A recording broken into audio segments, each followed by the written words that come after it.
ನಮಸ್ತೆ, welcome back to my channel. ಏನಿದು ಕಲರ್ಫುಲ್ಲಾಗಿ ಕಾಣಿಸ್ತಾ ಇದೆ ಅಂತ ನೋಡ್ತಿದ್ದೀರಾ? ಎಷ್ಟು ಕಲರ್ಫುಲ್ ಆಗಿದೆಯೋ ಅಷ್ಟೇ ರುಚಿಕರವಾಗಿದೆ ಅಂತ ಹೇಳ್ಬೋದು. ಗೋಬಿಯಿಂದ ಒಂದು ಹೆಲ್ತಿ ಸ್ಟಾರ್ಟರ್ ಮಾಡ್ತಾ ಇದ್ದೀನಿ. ನೀವು ನೋಡೋಕೆ ಅದು ಎಷ್ಟು ಚೆನ್ನಾಗಿದೆಯೋ, ರುಚಿನೂ ಅಷ್ಟೇ ಸಖತ್ತಾಗಿದೆ. ಗ್ರೀನ್ ಆ್ಯಂಡ್ ಡ್ರೈ ಗೋಬಿ ಅದು. ಅದಕ್ಕೆ ಏನು ಹೆಸರಿಡಬೇಕು ಗೊತ್ತಿಲ್ಲ, ನಾನೇ ಹೆಸರಿಟ್ಟಿದ್ದೀನಿ ಆ ಥರ. ಇಲ್ಲಿ ನಾನು ಕಾಲಿಫ್ಲವರ್ ಫುಲ್ ಒಂದು ತೊಗೊಂಡು ನೀಟಾಗಿ ಕ್ಲೀನ್ ಮಾಡಿ ಅದನ್ನು ಸಾಲ್ಟ್ ವಾಟ್ರಲ್ಲಿ ಚೆನ್ನಾಗಿ ವಾಶ್ ಮಾಡ್ಕೊಂಡಿದ್ದೀನಿ. ಒಂದು 10 ನಿಮಿಷ ಸಾಲ್ಟ್ ವಾಟ್ರಲ್ಲಿ ಸೋಕ್ ಮಾಡಿ ಬಿಟ್ಟಿದ್ದೆ. ನಂತರ ಈಗ ಇದಕ್ಕೆ ಒಂದು ಪಾತ್ರೆಗೆ ಬಿಸಿ ನೀರಿಗೆ ಉಪ್ಪು ಮತ್ತು ಅರಿಶಿನ ಹಾಕಿ ಕ್ಲೀನ್ ಮಾಡಿ ಇಟ್ಕೊಂಡಿದ್ನಲ್ಲ, ಈ ಥರ ದೊಡ್ಡ ದೊಡ್ಡ ಗಾತ್ರಕ್ಕೆ ಇರಲಿ, ಕಟ್ ಮಾಡೋದು ಬೇಡ. ಆ ಫ್ಲವರ್ ಹೇಗಿದೆ ಹಾಗೆ ತೆಗೆದ್ರೆ ಸಾಕು. ಈಗ ಇದನ್ನು ಒಂದು 3ರಿಂದ 4 ನಿಮಿಷ ಅಥವಾ 5 ನಿಮಿಷ ನಿಮ್ಗೆ ನೋಡಿಕೊಂಡು, ತುಂಬ ಸಾಫ್ಟಾಗಿ ಬೇಯಿಸ್ಕೋಬಾರ್ದು, ಆ ಕ್ರಂಚಿನೆಸ್ ಇರಬೇಕು. ಈ ರೀತಿ ಬೇಯಿಸಿ ಅದನ್ನು ಸೋಸ್ಕೋಬೋದು, ಇಲ್ಲ ಈ ಥರ ಒಂದು ಸಪ್ರೇಟ್ ಮಾಡ್ಬೋದು ನೀರಿಂದ ನೋಡಿಕೊಂಡು. ನಾನೀಗ ಇದನ್ನು ಬಿಸಿನೀರಿಂದ ಈ ರೀತಿ ತೆಗೆದು ಒಂದು ಪಾತ್ರೆಗೆ ಬೇರ್ಪಡಿಸ್ಕೊಳ್ತಾ ಇದ್ದೀನಿ. ನೀರಿರಬಾರ್ದು, ಸ್ವಲ್ಪ ಕೂಡ ನೀರಿರಬಾರ್ದು. ಈಗ ಇದನ್ನು ತಣ್ಣಗಾಗಕ್ಕೆ ಬಿಟ್ಬಿಡಿ. ಈ ಥರ ಮಾಡೋದ್ರಿಂದ ಅದರಲ್ಲಿರೋಂಥ ಹುಳ ಆ ಥರ ಎಲ್ಲ ಕ್ಲೀನು ಆಗುತ್ತೆ. ಈಗ ನೀವು ಗ್ರೀನ್ ಕಲರ್ ಹೇಗೆ ಬಂತಂತ ಥಿಂಕ್ ಮಾಡ್ತಿದ್ರಲ್ವಾ? ಈಗ ನೋಡಿ, 1 ಕಟ್ಟಷ್ಟು ಪಾಲಕ್ ಸೊಪ್ಪನ್ನ ಕ್ಲೀನ್ ಮಾಡಿ ನಾನು 1 ಸ್ಪೂನು ಅಡುಗೆ ಎಣ್ಣೆ ಹಾಕಿ ಈ ರೀತಿ ಫ್ರೈ ಮಾಡ್ಕೊತಾ ಇದ್ದೀನಿ. ಇಲ್ಲ ನೀವು ಕುದಿಯೋ ನೀರಲ್ಲಿ ಹಾಕಿ 2 ನಿಮಿಷ ಕುದಿಸ್ಕೊಂಡ್ರೂ ಆಗುತ್ತೆ. ಹಸಿದು ಮಾತ್ರ ಹಾಕಬೇಡಿ, ಈ ಥರ ಬೇಯಿಸ್ಬಿಟ್ಟೆ ಹಾಕಬೇಕು ಪಾಲಕ್ ಸೊಪ್ಪನ್ನ. ಮತ್ತು ತುಂಬ ಓವರಾಗೂ ಫ್ರೈ ಮಾಡೋದು ಬೇಡ. ನೋಡಿ, ಇಷ್ಟ ಆದರೆ ಸಾಕು. ಈಗ ಸ್ಟವ್ ಆಫ್ ಮಾಡ್ಕೊಂಬಿಡೋಣ. ನಂತರ ತಣ್ಣಗಾದ್ಮೇಲೆ ಇಲ್ಲಿ ನಾನು ಈಗ ಮಿಕ್ಸಿ ಜಾರಿಗೆ ಹಾಕ್ಕೊಳ್ತಾ ಇದ್ದೀನಿ. ಅದನ್ನು ಕೊತ್ತಂಬರಿ ಸೊಪ್ಪು 1 ಹಿಡಿಯಷ್ಟು, ಪುದೀನ, ಎಷ್ಟು ಸಖತ್ತಾಗಿರುತ್ತೆ ಅಂದರೆ ಕಲರ್ಫುಲ್ಲಾಗೂ ಇರುತ್ತೆ, ಟೇಸ್ಟು ಸೂಪರಾಗಿರುತ್ತೆ. ಮಿಸ್ ಮಾಡಬೇಡಿ, ಈ ರೆಸಿಪಿ ಟ್ರೈ ಮಾಡಿ. ಇಲ್ಲಿ ನನ್ನ ಖಾರಕ್ಕೆ ಒಂದು 5-6 ಹಸಿಮೆಣ್ಸಿನ್ಕಾಯಿ ಹಾಕ್ಕೊತಾ ಇದ್ದೀನಿ.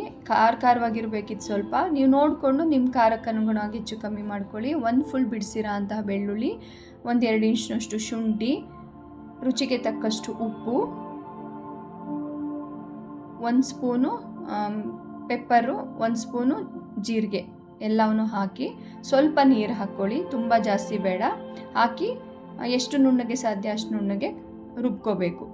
ರುಬ್ಬಿದ ಮೇಲೆ ಅದು ತಣ್ಣಗಾಗಿರಬೇಕು. ಗೋಬಿ ತಣ್ಣಗಾಗಿದ ಮೇಲೆ ಆ ಪೇಸ್ಟ್ನ ಸೇರಿಸ್ಕೊಳ್ತಾ ಇದ್ದೀನಿ. ಇಲ್ಲಿ ನಾನು 3 ಸ್ಪೂನು ಮೈದಾ ಹಿಟ್ಟು, 2 ಸ್ಪೂನು ಕಾರ್ನ್ಫ್ಲೋರು, 2 ಸ್ಪೂನ್ ಅಕ್ಕಿ ಹಿಟ್ಟನ್ನ ಸೇರಿಸ್ಕೊಳ್ತಾ ಇದ್ದೀನಿ. ನೀವು ಮೈದಾ ಸ್ಕಿಪ್ ಮಾಡಲೇಬೇಕು ಅನ್ನೋದಾದರೆ ಕಡಲೆ ಹಿಟ್ಟು ಬಳಸಿ, ಮೈದಾ ಜಾಗದಲ್ಲಿ ಕಡಲೆ ಹಿಟ್ಟು ಬಳಸಿ. ಕಾರ್ನ್ಫ್ಲೋರು, ಅಕ್ಕಿ ಹಿಟ್ಟು ಮಿಸ್ ಮಾಡಬೇಡಿ, ಯಾಕೆಂದ್ರೆ ಆ ಕ್ರಿಸ್ಪಿನೆಸ್ ಕೊಡೋದು ಅದೇ. ಅದಕ್ಕೋಸ್ಕರ ಆ ಕೋಟಿಂಗಿಗೋಸ್ಕರ ಅಷ್ಟೇ ಹಿಟ್ಟು ಬಳಸೋದಿಲ್ಲಿ. 1 ಸ್ಪೂನಷ್ಟು ಧನಿಯಾ ಇದು ಪೌಡರ್ ಬರುತ್ತಲ್ಲ, ಕೊರಿಯಾಂಡರ್ ಪೌಡರು, ಅದನ್ನು 1 ಸ್ಪೂನು, 1/4 ಸ್ಪೂನಷ್ಟು ಗರಂ ಮಸಾಲ ಹಾಕ್ಕೊಳ್ತಾ ಇದ್ದೀನಿ. ಎಲ್ಲವನ್ನೂ ಹಾಕಿ ಇಲ್ಲಿ ಮಸಾಲೆಗೆ ಉಪ್ಪು ಹಾಕಿರ್ತೀವಿ, ಬೇಯಿಸ್ಬೇಕಾದ್ರೆ ಉಪ್ಪು ಹಾಕಿರ್ತೀವಿ, ನೋಡಿಕೊಂಡು 1-2 ಪಿಂಚಷ್ಟು ಆ ಹಿಟ್ಟಿಗೆ ಆಗೋವಷ್ಟು ಉಪ್ಪನ್ನ ನಾನು ಇಲ್ಲಿ ಸೇರಿಸ್ಕೊಳ್ತಾ ಇದ್ದೀನಿ. ಈಗ ಇಲ್ಲಿ ನೀರು, ದಯವಿಟ್ಟು ನೀರು ಮಾತ್ರ ಬಳಸಬೇಡಿ. ನೀಟಾಗಿ ಚೆನ್ನಾಗಿ ಕೈಲಿ ಮಿಕ್ಸ್ ಮಾಡಿದಾಗ ಅದ್ರ ಮೇಲ್ಗಡೆ ಒಂದು ಕೋಟಿಂಗ್ ಬರಬೇಕು.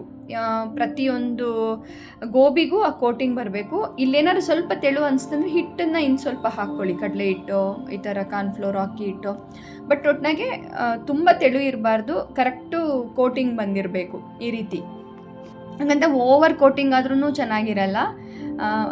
ಜಸ್ಟ್ ಆ ಮೇಲ್ಗಡೆ ಒಂದು ಸಣ್ಣ ಲೇಯರ್ ಬಂದರೆ ಸಾಕು. ಈಗ ಒಂದು ಪ್ಯಾನ್ಗೆ ನಾನೀಗ ಆಯಿಲ್ ಹಾಕ್ಕೊಳ್ತಾ ಇದ್ದೀನಿ. ಆಯಿಲ್ ಹಾಕಿದ್ಮೇಲೆ ಆಯಿಲ್ನ ದೊಡ್ಡ ಉರಿನಲ್ಲಿ ಕಾಯಿಸ್ಕೊಳ್ಳಿ, ಚೆನ್ನಾಗಿ ಕಾದಿದ್ದಾಗ ಹಾಕ್ಕೋಬೇಕು. ಕಮ್ಮಿ ಉರಿಲಿ ಹಾಕ್ಕೊಂಡ್ರೆ ಆಯಿಲ್ ಹೀರ್ದಂಗೆ ಅನಿಸ್ಬಿಡುತ್ತೆ. ಅದಕ್ಕೋಸ್ಕರ ಆದಷ್ಟು ಇದನ್ನು ದೊಡ್ಡ ಉರಿಲೇ ಬೇಯಿಸ್ಬೇಕಾಗುತ್ತೆ, ಸಣ್ಣ ಉರಿಲಿ ಬೇಯಿಸೋಕ್ಕಾಗಲ್ಲ. ಯಾಕೆಂದರೆ ಗೋಬಿ ಅದ್ರ ಮೇಲ್ಗಡೆ ಇರೋದು ಅದು ಹಸಿ ಇರೋದ್ರಿಂದ ಅದು ಬೆಂದು ಆ ಕ್ರಿಸ್ಪಿನೆಸ್ ಬರಬೇಕಂದ್ರೆ ಇದನ್ನು ನಾವು ದೊಡ್ಡ ಊರಿನಲ್ಲೇ ಮಗ್ಚ್ತಾ ಬೇಯಿಸ್ಬೇಕು. ಸ್ಟಾರ್ಟಿಂಗ್ ಹಾಕ್ತಿರಲ್ಲ, ಹಾಕಿದ ತಕ್ಷಣ ಏನು ಮುಟ್ಟಕ್ಕೆ ಹೋಗಬೇಡಿ. ಒಂದು ರೇಂಜಿಗೆ ಕಲರ್ ಚೇಂಜ್ ಆಗೋಕ್ಕೆ ಸ್ಟಾರ್ಟ್ ಆದಾಗ ಮಾತ್ರ ನೀವು ಅದನ್ನು ಮಗುಚಬೇಕಾಗುತ್ತೆ. ಸ್ಟಾರ್ಟಿಂಗ್ಗೆ ತೆಗೆದ್ರೆ ಆ ಮೇಲ್ಗಡೆ ಇರೋ ಕೋಟಿಂಗು ಒಂಥರ ಏನದು ಆಯಿಲಲ್ಲಿ ಬಿಟ್ಕೊಳೋ ಚಾನ್ಸಸ್ ಇರುತ್ತೆ. ಅದಕ್ಕೋಸ್ಕರ ತುಂಬ ಚೆನ್ನಾಗಿರುತ್ತೆ. ಅದು ಬೇಯ್ತಾ ಇದ್ದರೆ ಅದ್ರ ಘಮ ನೋಡಬೇಕು. ನೋಡೋಕ್ಕೂ ಎಷ್ಟು ಕಲರ್ಫುಲ್ ಆಗಿದೆಯಲ್ವಾ?